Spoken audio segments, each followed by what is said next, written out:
안녕하세요. 심능교 이정원 목사입니다. 네, 어느새 7월의 마지막 주입니다. 그리고 제2성전기를 다루는 혹독했던 한 달도 이렇게 끝나게 됩니다. 오늘이 마지막 시간인데요. 오늘은 진정한 예언자가 나타날 때까지 라는 제목으로 제가 설교하면서 처음으로, 목회자로서는 처음으로 외경 본문을 가지고 함께 하나님의 말씀을 나눠보려고 합니다. 오늘 우리가 함께 나눌 외경은 공동번역 성경에 있는 마카베오 3권이고요. 14장에 있는 본문을 중심으로 말씀을 나눠볼까 합니다.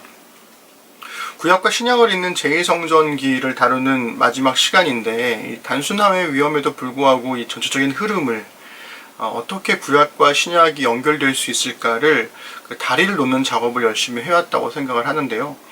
잘 전달되었을지는 잘 모르겠습니다. 어쨌든 여러분들이 좀 힘겹고 어려울 수 있었겠지만 그래도 함께 잘 걸어와 주셔서 너무나 감사드리고 몇 번이든 다시금 보면서 좀 생각해 보면 좋을 것 같습니다. 간단하게나마 지난 두 번의 시간들을 좀 정리해 보면 좋을 것 같아요. 먼저 페르시아 시대를 거치면서 우리가 포로기와 포로귀환 시대를 지나갔다 그랬고, 이 시기에 야훼 신앙의 다양성들이 생겨났다 말씀을 드렸었습니다. 그래서 예루살렘에 남겨져 있었던 사람들과 포로로 끌려갔다가 돌아온 귀환자들, 그리고 그 사이에서 이 제국의 지배라는 현실을 받아들인 사람들, 이 세 부류의 사람들이 야훼 신앙의 다양성이라는 것으로 드러나게 되었다고 말씀을 드렸었는데요. 그래서 그 땅의 사람들은 재건된 성전과 토라 준수를 바탕으로 한 일상 경건을 따르며 살았고, 야훼 신앙의 회복을 꿈꿨던 사람들은 묵시와 종말론적 회복을 고대했었고요. 사독계 제사장들은 대사장적 신종 통치를 바탕으로 백성들을 다스렸다. 그래서 이 세 가지의 일상 경건과 신종 통치와 종말론적 신앙, 종말론적 회복, 이것을 우리가 회복의 터라고 두고 그 위에 이제 헬레니즘 유대교의 무늬가 새겨진다, 그렇게 말씀을 나눴었습니다. 그렇지만 페르시아 시대를 비롯한 여러 나라들을 정복했던 이 알렉산더가 나타나게 되고, 알렉산더가 금세 죽게 되고 그의 뒤를 이었던 4명의 계승자들의 시대였던 디아도코이 시대를 거치면서 저는 이 회복의 터와 예루살렘 안에 존재했던 야훼 신앙의 다양성이 완전히 재편되었다고 생각을 합니다. 어쨌든 이 디아도코이 시대가 도래하면서 알렉산더가 가져온 이 헬레니즘이라는 파도는 동양과 서양의 만남으로 인한 엄청난 폭발적인 문명을 가져오게 되었죠. 그러면서 이 동양과 서양이 함께 마주하게 되는 그 중심에는 유대와 예루살렘이 있었고요. 그러면서 이 유대와 예루살렘은 국제적인 무역 도시로 급성장을 하게 됩니다. 그러나 주전 3세기에 우리가 이 4명의 디아도코의 왕조들 중에서 우리가 관심을 가져야 될 것은 유대와 예루살렘을 중심으로 함께 세력 다툼을 했던 북쪽의 시리아의 셀레우코스 왕조와 남쪽의 이집트의 프톨레마이오스 왕조라고 그랬잖아요. 먼저 이 유대와 예루살렘을 장악했던 쪽은 이 남쪽의 이집트의 프톨레마이오스 왕조였습니다. 이들은 국제적인 무역 도시로 이제 경제적인 수입이 늘어난 예루살렘을 정말 대대적으로 착취했는데요. 그러면서 그 사이에서 무역을 독점하고 세금 대납하는 사업들을 통해서 급부상하게 된 토비아스 가문이라는 사람들이 정치적인 영향력을 행사하게 되고, 그러면서 이러한 경제적 발전을 바탕으로 해서 이 유다와 예루살렘의 귀족들은 헬레니즘 문화에 자발적으로 동화되기 시작하면서 스스로들이 그렇게 자신의 정치력들을 그리고 권력들을 공고히 세워나갔던 거죠. 반면에 이집트의 가혹한 착취로 인해서 대부분의 이 백성들은 반이집트 정서를 갖게 되었어요. 왜냐하면 경제적인 부로 인한 획득은 다 상류층들이 가져왔으니까 이 백성들은 계속해서 가난에 허덕일 수밖에 없었고, 너무나 많은 세금을 가져가는 이 이집트를 향한 안 좋은 감정이 생길 수밖에 없었던 거죠. 그렇지만 주전 2세기가 되면서 바로 이러한 반이집트 감정들을 가졌던 백성들을 이용해서 셀레우코스 3세가 5번에 걸친 내전을 계속된 전쟁을 통해서 결국에 유대와 예루살렘 지역을 확보하게 됩니다. 그리고 이 예루살렘의 백성들이 환심을 사기 위해서 사면령을 선포하게 되죠.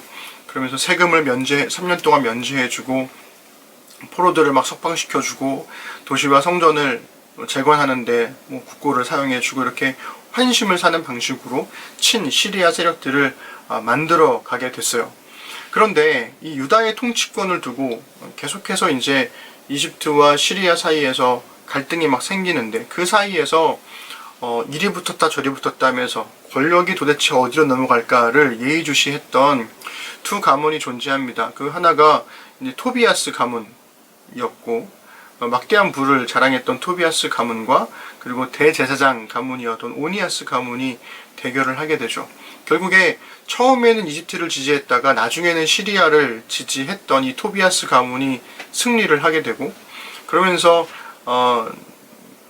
승리를 하게 되고 오니아스 가문이 이집트로 쫓겨나게 되는데요. 그리고 그 중심에 있었던 이 토비아스 가문과 손잡았던 사람이 바로 셀레우코스 4세 에피파네스, 우리가 성경에서 자주 이야기되는 유대인들을 박해했던 인물이 등장하게 되는 거죠. 이 셀레우코스 4세 에피파네스가 이름이 너무 길어요. 어쨌든 뇌물을 받고 이 야손이라는 사람을 대제사장으로 세웠다가 더 큰 뇌물을 바친 이 메넬라우스라는 사람을 대제사장으로 갈아치워버리죠. 그리고 유다와 예루살렘을 그런 방식으로 장악해 나갔던 겁니다. 그래서 에피파네스는 선왕과는 다르게 강압적인 헬레니즘 정책을 사용하면서 유대교를 대대적으로 박해했어요. 그리고 이 박해의 이면에는 유대교를 정말 잘 알았던, 그래서 유대교의 치명적인 부분들이 무엇인지를 잘 알았던 이 헬레니즘계 유대인 귀족들이 그 배후에서 있었던 거죠. 결국에 주전 167년에 대제사장인 메넬라우스의 주도하에 예루살렘 성전에서 최초로 제우스 올림피우스의 이름으로 제사가 드려지게 됩니다. 엄청난 사건이 벌어지게 된 거죠. 역사는 힘의 이동을 따라서 기록되고 전해지잖아요. 그러다 보니 이 막대한 부를 바탕으로 해서 정치적 영향력을 행사했던 이 토비아스 가문이 이집트를 지지했다가 시리아를 지지했다가 하면서 이 강력한 배후 조종 세력이 되었다라는 이런 이야기, 혹은 종교적인 존경을 바탕으로 정치적 영향력을 행사했던 이 오니아스 가문이 이 강력한 두 제국 사이에서 나름의 중립을 지키려다가 결국에는 이집트로 쫓겨났다 하는 이런 이야기들은 결국에는 생존을 위해서 권력을 사이에 둔 치열한 눈치 싸움을 그대로 보여준다는 거죠. 그렇다면 이미 이 시기에 예루살렘의 귀족들 혹은 지배계층의 관심은 야훼 신앙의 회복이 아니라 정치 권력의 확보에 있었던 게 아닐까, 사실은 그렇게 봐야 한다라고 저는 생각을 합니다. 결국에 이 야훼 신앙의 회복이라는 것은 이제 중앙의 권력자들이 아닌 지방 변두리의 보수적인 제사장들이랄까, 혹은 토라를 중심으로 일상 경건을 살아갔던 일반 백성들의 손에 달리게 된 게 아닐까라는 생각이 드는 거죠. 결국 예루살렘 성전에서 행해졌던 이 우상 제사는 이들의 분노를 폭발시켰습니다. 그렇게 마카비 혁명이 시작되는 거죠.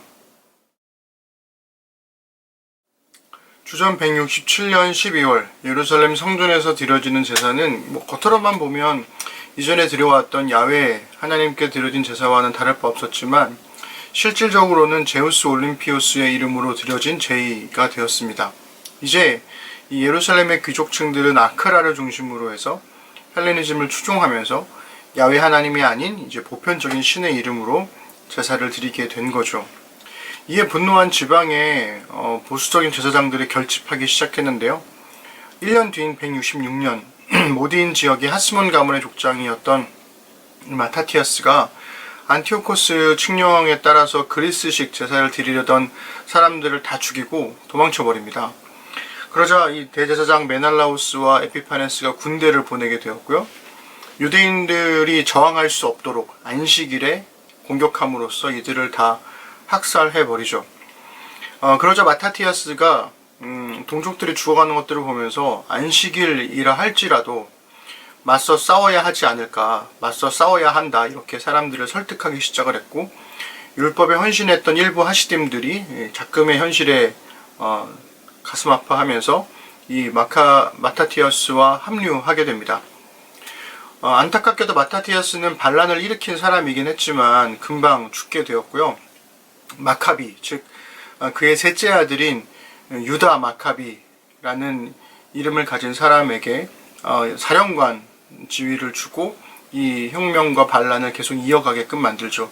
이 마카비라는 말은 그 망치라는 뜻이 있습니다. 그래서 이 셋째 아들인 유다가 아주 어렸을 때부터 힘도 세고 싸움도 잘했던 것 같아요. 그래서 이 유다 마카비에게 사령관직을 주게 되는 거죠. 그리고 야훼 신앙을 지키기 위한 싸움을 이어가게 됩니다. 마카베오상 2장 49절부터 61절은 이 마타티아스의 이 마지막 유언을 기록하고 있는데요. 그 중에 일부를 우리가 함께 읽어보면 좋을 것 같아요. 함께 읽어보겠습니다. 마타티아스는 임종할 날이 왔을 때 아들들을 모아놓고 이렇게 말했다. 오만과 횡포가 득세한 지금은 멸망의 때요 격렬한 분노의 때이다. 이러므로 너희는 열심히 율법을 지키고 우리 조상들이 맺은 계약을 위하여 헌신하여라. 옛날에 우리 조상들이 이룬 업적을 기억하여라. 그러면 너희들은 큰 영광과 불멸의 이름을 얻을 것이다. 아브라함은 시련을 받고도 믿음을 지켜서 의로운 사람이란 인정을 받지 않았느냐. 요셉은 공경에 빠졌어도 계명을 지켜서 이집트의 주인이 되었고 우리 조상 비느하스는 그의 큰 열성 때문에 영원히 사제직을 차지하라는 약속을 받았다.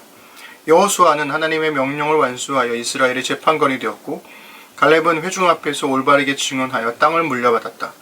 다윗은 그의 자비로운 마음 때문에 영원한 왕권을 차지하였으며 엘리야는 불타는 열성으로 율법을 지켰기 때문에 하늘로 들려 올라갔고 하나냐와 아사랴와 미사엘은 그들의 믿음 때문에 불구덩이에서 살아나왔으며 다니엘은 끝내 결백하였기 때문에 사자의 입에서 살아나왔다. 그러므로 너희는 대대로 이것을 명심하여라. 하나님에게 희망을 거는 자는 힘을 잃는 일이 결코 없으리라. 아멘. 이 마타티아스 유언을 보면 믿음을 지켜서 계명을 지켜서 큰 열성 때문에 율법을 지켜서 올바르게 증언했기 때문에 믿음 때문에 이런 말씀들이 계속 나오게 되고 성경 역사를 통틀어서 하나님께 희망을 거는 사람은 힘을 잃는 일이 결코 없다.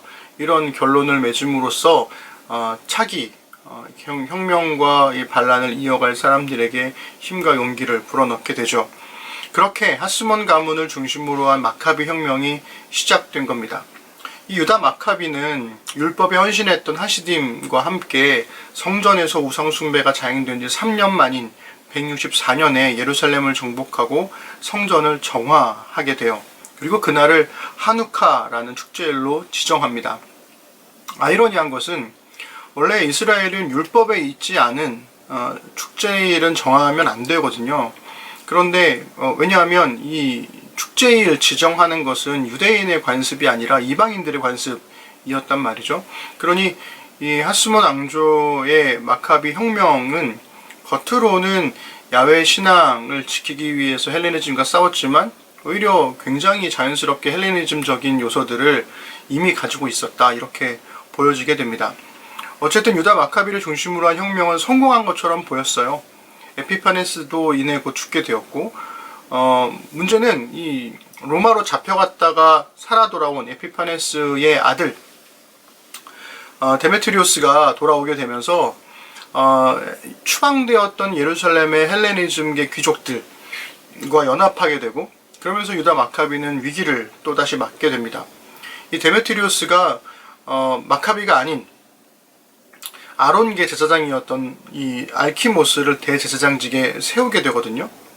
그러면서 예루살렘은 다시 한번 헬레니즘계 귀족들이 차지하게 되는 거죠. 그리고 이 지점에서 이 마카비 가문과 하시딤이 갈라서게 돼요. 갈라서는 이유는 그렇습니다. 마카비는 여기서 끝내면 안 된다. 정치적 독립을 이루는 유대 성전국가를 세우기 위해서 우리는 끝까지 싸우겠다. 이렇게 되는 거고 이 하시딤 같은 경우는 만약 그렇게 되었을 때 이 하스몬 가문이 결국에는 대제사장직을 차지하게 된다는 건데 그거는 받아들일 수 없다라는 거죠. 왜냐하면 그들은 사독계 제사장이 아니었기 때문에 지방의 아주 작은 도시의 제사장이었기 때문에 그거는 받아들일 수 없었다는 겁니다. 결국 이 하시딤은 비록 사독계는 아니지만 더 역사가 오래된 아론계 제사장인 알키모스가 세워진 것으로, 대제사장으로 세워진 것으로 만족하고 여기서 멈추기를 바랬다는 거죠. 결국 유다 마카비는 이 전세의 열세를 어떻게 극복할 수 있을까를 고민하다가 로마의 손을 내밀게 되는데요. 그렇지만 결국 그는 160년에 전사하게 됩니다. 이후 마카비 혁명은 이 유다 마카비의 막내 동생인 요나단이 사령관이 되면서 계속해서 이어지게 되는데요. 이 요나단은 셀레우코스 왕조 내에서 벌어진 권력 다툼이 발생할 때마다 기가 막히게 줄타기를 하면서 그 차기 권력자들과 연대하면서 계속해서 정치적인 권력을 이어 나가게 돼요. 그리고 나서 결국에는 요나단이 이 셀레우코스 왕으로부터 대제사장직을 임명받는 사태가 벌어지게 됩니다. 그렇게 정치적 권력은 이어나갔지만 바로 이 이방인에 의해서 대제사장직에 임명되었다라고 하는 이 이유 때문에 이 보수적인 유대인들과 예루살렘의 헬레니즘적인 귀족들에게서도 인정을, 지지를 받지 못하게 된 거죠. 다만 그는 대신 치열한 눈치 싸움으로 이방인 왕에 의존하는 방식으로 권력을 유지할 수밖에 없었다는 겁니다. 그리고 142년에 요나단이 죽게 되자 그의 뒤를 이어서 요나단의 둘째 형이었던 시몬이 서쪽에서 점점 커져가는 이 로마의 지지를 얻고, 그리고 셀레우코스 왕조 내의 치열한 권력 다툼을 틈타서 하스몬 왕조를 세우고 유대 성전국가의 독립을 선언하게 되죠. 이렇게 하스몬 왕조가 시작됐습니다. 하스몬 왕조가 독립하면서 셀레우코스 왕조에게 바쳤던 세금이 중단되자 제일 기뻐했던 사람들은 당연히 일반 백성들이었을 겁니다. 드디어 제국의 이 경제적 착취로부터 벗어날 수 있었거든요. 그런데 당시의 국제 정세로 봤을 때 이 하스몬 왕조가 독립국가로서의 정체성을 유지하려면 로마의 인정을 받는 게 좀 필수적이었습니다. 결국 시몬은 로마의 암묵적인 지지와 또 셀레우코스 왕조의 그 내분을 틈타서 모든 사람들의 지지를 받으면서 대제사장이자 장군이자 민족의 수령으로 인정을 받게 되는데요. 그에 따르는 전제 조건이 함께 기록되어 있습니다. 오늘 우리의 설교 본문이기도 한데요. 마카베오상 14장 41절부터 47절 우리 함께 읽어보겠습니다. 그러므로 유다 국민과 사제는 다음과 같이 결정하였다. 진정한 예언자가 나타날 때까지 우리는 시몬을 영구적인 영도자 대사제로 삼는다. 시몬은 유다 국민을 다스리는 통치자가 되어 성전을 관리하고 온 국민의 활동을 감독하며 나라와 무기와 요새를 장악할 것이다. 온 국민은 시몬에게 복종하여야 한다. 나라의 모든 문서는 시몬의 이름으로 처결되어야 한다. 시몬은 자색 왕복을 입고 황금 장식물로 단장할 권한이 있다. 국민이나 사제 중 어느 누구도 이 결정에 어느 하나 무효로 만들 수 없으며 시몬의 동의 없이 나라에서 어떠한 회의도 소집할 수 없고 자색 왕복을 입을 수도 없다. 이러한 규정 중 하나라도 어기거나 반대하는 자는 누구든지 벌을 받을 것이다. 우리 국민은 이러한 결정을 집행할 권한을 시몬에게 부여하는 데 찬성하였으며 시몬은 대사제가 될 것을 수락하였고 유다 국민과 사제들의 통치자이며 수령으로서 최고의 권한을 가지고 만백성을 다스릴 것에 동의하였다. 진정한 예언자가 나타날 때까지라는 말, 이 말은 지금까지 세습되어 온 이 대제사장직이 새로운 가문에서 선출될 수 있는 길을 열었다는 의미를 갖는 거죠. 그리고 이것은 요나단 이후에 이방인의 왕에 의해서 대제사장직을 수여받았다는 정통성 문제와도 연결됩니다. 그러니까 이제 이 대제사장직은 정치적인 수완과 내부 세력의 지지만 있다면 언제든지 오를 수 있는 이 권력의 자리로 변질되게 된 거죠. 그렇지만 이 하스몬 왕조는 주전 63년 로마의 폼페이우스 장군이 예루살렘을 점령할 때까지 약 80년간만 존속할 수 있었습니다. 그럴 수밖에 없었던 게 이 하스몬 왕조는 겉으로는 헬레니즘으로부터 유대교를 지켜낸다라고 하는 명분을 갖고 있었지만 현실 정치에 있어서만큼은 헬레니즘의 통치자들을 그대로 답습하는 모습을 보여줬거든요. 예를 들면 그의 아들 시몬 다음으로 지도가 지도자가 된 요한 휘르카노스 1세 같은 경우에는 정복 정쟁을 열심히 하면서 솔로몬 시대의 영토를 거의 확보를 했거든요. 근데 전쟁을 계속하니까 돈이 부족하잖아요. 그래서 했던 게 뭐냐면 다윗의 무덤을 약탈해서 재원을 확보해요. 말도 안 되는 걸 한 거죠. 그의 아들 아리스토블루스는 권력을 차지하기 위해서 어머니를 감금을 하고 형제들을 죽이고요. 아리스토블루스가 1년 만에 갑자기 죽게 되니까 그의 아내인 알렉산드라 살로메가 아리스토블루스의 동생인 이 알렉산드로스 얀나이오스와 결혼을 하게 됩니다. 그러면서 이 얀나이오스가 차기 지도자가 되게 되었는데, 형의 아내와 결혼했던 이 얀나이오스의 행동은 대제사장이 해서는 안 될 율법을 어긴 거였어요. 레위기 21장 14절에 보면 대제사장은 과부나 이혼한 사람과는 결혼할 수 없다 이렇게 되어 있거든요. 게다가 이 얀나이오스 같은 경우에는 하스몬 왕조의 정통성에 끊임없이 이의를 제기했던 이 바리새의 사람들 6,000명을 숙청하기도 했습니다. 얀나이오스가 죽자 이제 그의 두 아들이었던 휘르카노스 2세와 아리스토블루스 2세가 왕권을 두고 막 대치를 했어요. 결국 이때 바리새인들은 휘르카노스 2세를 지지를 했고요. 사두개인들은 아리스토블루스 2세를 지지를 했습니다. 결국 주전 67년에 내전이 벌어져요. 그리고 이 내전을 틈타서 한 가문이 등장하게 되는데, 이두메아 귀족 출신으로서 이 안티파트로스 가문이 새로운 토착 정치 세력으로 등장하게 됩니다. 이 안티파트로스 가문이 바로 신약 성경에 등장하는 헤롯 안티파스의 가문이 되는 거죠. 이 휘르카노스 2세와 아리스토블루스 2세는 각각 권력을 차지하기 위해서 로마의 장군이었던, 지금 아시아를 점령해 가고 있던 폼페이우스 장군에게 둘 다 도움을 요청을 하게 되고요. 이 폼페이우스는 이 두 사람을 적절히 이용하다가 결국 66년에 예루살렘을 점령하게 됩니다. 그렇게 되면서 로마의 통치를 받게 되게 된 거죠. 그리고 일반 백성들은 다시금 제국에 세금을 내야 하는 그런 슬픈 현실을 맞이하게 됩니다. 그렇게 하스몬 왕조가 끝나게 돼요. 이제 유대와 예루살렘은 에피파네스 시절의 박해 때보다 훨씬 더 혹독한 로마의 지배를 받게 될 겁니다.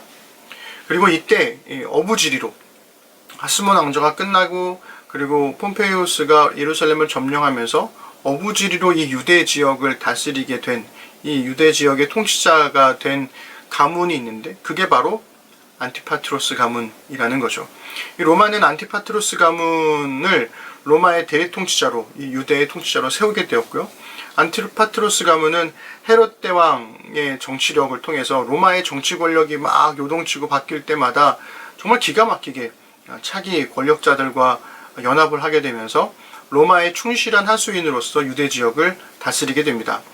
결국 유대 성전국가였던 하스몬 왕조가 무너지고 로마 제국의 지배하에서 그 어느 시대보다 혹독한 경제적 착취를 당하게 되고, 헤롯 안티파스의 지배를 받던 바로 그 시대에 예수 그리스도께서 작고 약한 아기로 이 베들레헴이라는 작은 마을에 오시게 되는 겁니다. 박정수 교수님은 그 고대 유대교의 터무니라는 책에서 이 마틴 행헬의 연구를 인용을 하면서 예루살렘의 헬레니즘계 귀족들을 율법에 대항한 열성주의로 정의를 하고, 마카비 혁명을 율법을 위한 열성주의로 이렇게 비교하면서 예수님과 바울의 초기 기독교의 모태가 헬레니즘계 유대인이다 이렇게 추정을 하고 있는데요. 우리 그 부분을 함께 읽어보겠습니다. 예루살렘의 헬레니즘계 귀족들은 유대교 개혁을 통해서 헬레니즘 세계와 종교적, 문화적 동화를 추구하며 범세계화된 환경으로부터 유대인이 분리 고립되는 것을 막으려 했다. 행헬은 헬레니즘계 상류층 유대인들의 유대교 개혁이 율법에 대항한 열성주의의 성격을 갖는다면, 마카비 혁명은 토라를 중심으로 세워진 율법을 위한 열성주의였다고 평가한다. 초기 기독교의 헬레니즘계 유대인과 바울의 복음 선포, 또 이들에 의해 추진된 사마리아와 이방인들을 향한 거침없는 선교 활동이 친 헬레니즘 유대교 개혁의 전통에 서 있다고 주장한다. 이렇게 되어 있습니다. 결국 예수와 초기 기독교 운동은 헬레니즘 시대의 유대교 내부에서 이미 겪었던 종파적 종파적 갈등의 결과이기도 하고 동시에 유대교 내부의 개혁 운동의 일환으로 봐야 한다. 이렇게 보는 거죠. 그리고 이러한 관점이 초기 기독교 운동의 배경을 이해하는 데 있어서, 그러니까 즉 이방인들의, 유대교와는 다르게 이방인들에 대해서 막 선교를 하고 이렇게 나가는 거에 있어서는 좀 뭐랄까 배경적인 설명으로는 가능할지 모르겠으나 초기 기독교의 모태가 헬레니즘계 유대인이다 이렇게 추정하는 것에 대해서는 저는 좀 동의하기가 어려웠습니다. 그 이유를 지금부터 좀 설명해 보려고 해요. 페르시아 시대에 그 땅의 사람들과 포로 귀환자들 그리고 사독계 제사장들이 이 야훼 신앙의 다양성을 바탕으로 해서 우리 앞서 이야기했던 것처럼 성전과 토라를 중심으로 한 일상 경건, 제사장 쪽의 신정 통치, 종말론 쪽 회복과 묵시라고 하는 이 세 가지의 회복의 털을 다졌다고 말씀드렸잖아요. 그런데 이 흐름이 이 디아도코이 시대에 헬레니즘이라는 파도를 겪게 되면서 완전히 재편되었다고 저는 생각을 합니다. 즉 이집트와 시리아를 거쳐서 하스몬 왕조에 이르기까지 주전 3세기부터 1세기 이 기간에 예루살렘을 중심으로 한 이 유대인, 헬레니즘계 유대인들의 관심은 어디 있었냐면 헬레니즘의 현실과 접목한 유대교의 개혁에 있지 않았다라는 거죠. 오히려 어떻게 하면 이 권력을 잡을 수 있을 것인가 라는 이 권력 추구가 그들의 유일한 관심이었다라는 겁니다. 그러니 헬레니즘 시대에는 예루살렘의 헬레니즘계 유대인들의 권력 추구라는 것과 유대교의 회복을 위해 선신했던 하시딤, 그리고 가혹한 경제적 착취에 고통받던 일반 백성들이 일상의 경건을 하면서 나름의 이유로 치열하게 살아간 시대, 이렇게 볼 수 있다는 거죠. 이런 배경에서 성전 정화와 유대교 회복을 위해 싸우기로 했던 이 마카비 혁명에 성공한 것은 일부 하시딤이 동참을 했고 경제적 착취에서 허덕이던 일반 백성들이 합류하면서 백성들의 지지를 받았기 때문에 성공한 거였거든요. 그러니 이 문제는 마카비 가문의 요나단이 이방인의 왕에 의해서 대제사장에 임명이 되니까 사독계 대제사장이 아닌 요나단을 인정할 수 없었던 하시딤이 떠나가게 되고 헬레니즘의 왕들과 다를 바가 없는 행태를 보여주는 것에 대해서 분노한 백성들이 또 지지를 철회하게 되면서 이 마카비 가문, 그러니까 즉 하스몬 가문은 뭐 애매한 상황이 되는 거죠. 그렇게 이방인에 의한 대제사장 임명 사건 때문에 떠나게 되었던 하시딤 중에 일부는 쿰란으로 가서 에스네파를 형성하게 되고 또 다른 일부는 계속해서 정치적인 영향력을 행사했던 이 바리세파로 변화하게 됩니다. 그리고 같은 시기에 하스몬 가문에 의해서 대제사장직을 이제 빼앗겼던 사독계 제사장들이 예루살렘의 귀족들과 연합하게 되면서 사두개파라고 하는 정치 세력을 이루게 되죠. 결국에 하스몬 왕조는 이 대중적 지지 기반을 바탕으로 한 바리세파를 회유하면서 동시에 정치적 귀족 세력인 이 사두개파를 견제하는 방식으로 권력을 유지해 갈 수밖에 없었다는 겁니다. 정리하면 이 헬레니즘계 유대계 귀족들은 율법에 대항한 열성주의로 정의할 게 아니라 권력을 추구한 열성주의라고 재정의해야 한다고 생각합니다. 그리고 마카비 혁명은 처음에는 율법을 위한 열성주의로 시작을 했으나 권력을 추구한 열성주의로 변질되었고요. 그렇다면 율법을 위한 열성주의는 누구냐라고 했을 때 바리세파와 에스네파를 포함하는 하시딤으로 한정해야 된다라는 게 저의 생각입니다. 그렇다면 이 예수와 초기 기독교는 어디에 기반을 두고 있는 걸까라는 거죠. 마지막으로 그 이야기를 함께 나누면 좋을 것 같습니다. 주전 5세기부터 7세기에 이르는 이 제1성전기를 우리가 정리해보면 뚜렷한 두 가지 흐름이 존재한다는 것을 볼 수 있습니다. 하나는 페르시아 시대에 파괴된 성전을 재건하는 과정에서, 그리고 그 재건된 성전이 매번 이 제국으로부터 위협받는 과정에서 이방인에 의한 파괴 때문에 성전 중심의 일상이 점차적으로 토라 중심의 일상의 경건으로 옮겨갔다는 거죠. 즉 성전을 중심으로 이 눈에 보였던 공간적 거룩함이 토라를 중심으로 하는 눈에 보이지 않는 하나님 나라로 점차적으로 옮겨갔다는 겁니다. 다른 하나는 이 헬레니즘 시대에 이 사독계 대제사장의 세습이 이방인에 의한 교체로 대치가 되면서 결국 이 대제사장을 중심으로 한 현실의 제사장적인 신정 통치가 진정한 예언자가 가져올 종말론적 통치로 자연스럽게 옮겨가게 되더라는 거죠. 즉 눈에 보이는 대제사장이 다스리는 시간적 거룩함이 언젠가 오실 진정한 예언자의 종말론적인 통치로 자연스럽게 옮겨갔다라는 겁니다. 결국 이 재건된 성전과 부패한 대제사장이라는 이 두 가지의 현실에 실망한 유대인들은 공간적인 하나님의 나라와 시간적인 종말론적 통치로 이제 바뀌게 되면서 그들이 바라는 하나님의 나라를 기대하게 된다는 거죠. 이러한 열망이 비록 우리가 이 시간에 다루지는 못했지만 제2성전기의 유대교 문학에서도 발견되는 여러 가지 특징들로 드러난다는 겁니다. 그 중에 딱 두 가지만 살펴보면 하나는 제국의 지배하에서도 율법을 지킴으로써 복을 받는다 라고 하는 이야기들이 굉장히 많다는 거고, 다른 하나는 율법과 지혜가 하나님의 뜻인 율법으로 통치하는 의인화된 지혜라는 개념으로 통합되더라는 거예요. 그래서 지혜의 근본은 하나님의 말씀을 바르게 지키는 것인데 이것을 둘 다 행하는 사람이 메시아로서 등장하게 된다라는 거죠. 결국에 587년에 남유다가 멸망하면서 왕정이 무너지죠. 그리고 페르시아 시대를 거치면서 성전 중심의 신앙이 흔들리게 돼요. 그리고 헬레니즘 시대를 거치면서 부패한 대제사장으로 인해 실망하게 되죠.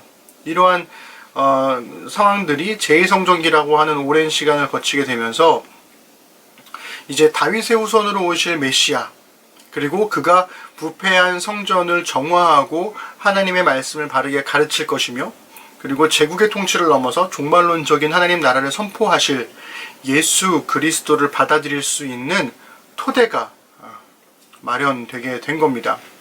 이 진정한 예언자가 나타날 때까지 기다려야 했던 이제 이스라엘은 이제 페르시아 시대의 회복의 터 위에 세워진 집에 토라라는 문을 열고 들어가서 묵시라는 창으로 세상을 보고 지혜라는 지붕으로 보호받을 수 있게 된 거죠. 그리고 그 집에서 상상할 수도 없던 한 분을 만나게 될 겁니다. 그분이 바로 모든 기대를 넘어서 메시아로 이 땅에 오시고 하나님의 나라를 선포하신 우리 주 예수 그리스도라는 거죠. 그러니 초기 기독교, 예수와 초기 기독교는 어디에 기반을 두고 있는 것일까?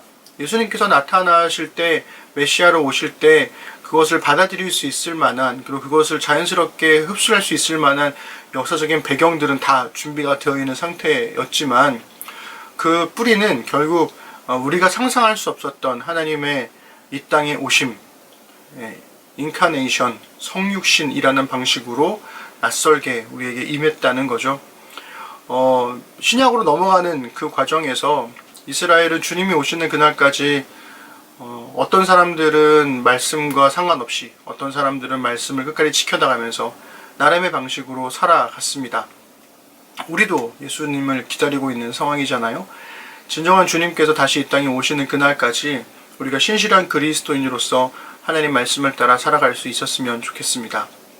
그리고 우리 신약을 통해서 다시금 하나님 말씀을 나누었으면 좋겠습니다. 기도하겠습니다. 하나님, 시대가 악하고 시대가 힘겹고 시대가 어렵습니다.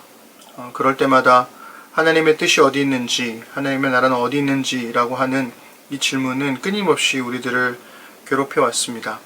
그러나 하나님께서 여전히 이 세상을 다스리고 계신다라고 하는 그 믿음이 우리로 하여금 이 악한 시대 속에서도 선을 행하며 살도록 지탱해주고, 결국 그리스도께서 이 땅에 오실 때 모든 악한 것들을 심판하시고 모든 선한 것들에 복 주실 것이라고 하는 그 소망을 따라 우리가 살아가게 됩니다. 그러니 주님, 우리를 붙들어 주시고 이 어려운 때에도 하나님의 말씀과 더불어 살아갈 수 있는 믿음의 길들을 걸어갈 수 있도록 주님 우리와 함께하여 주옵소서. 감사드립니다. 예수님의 이름으로 기도드립니다. 아멘.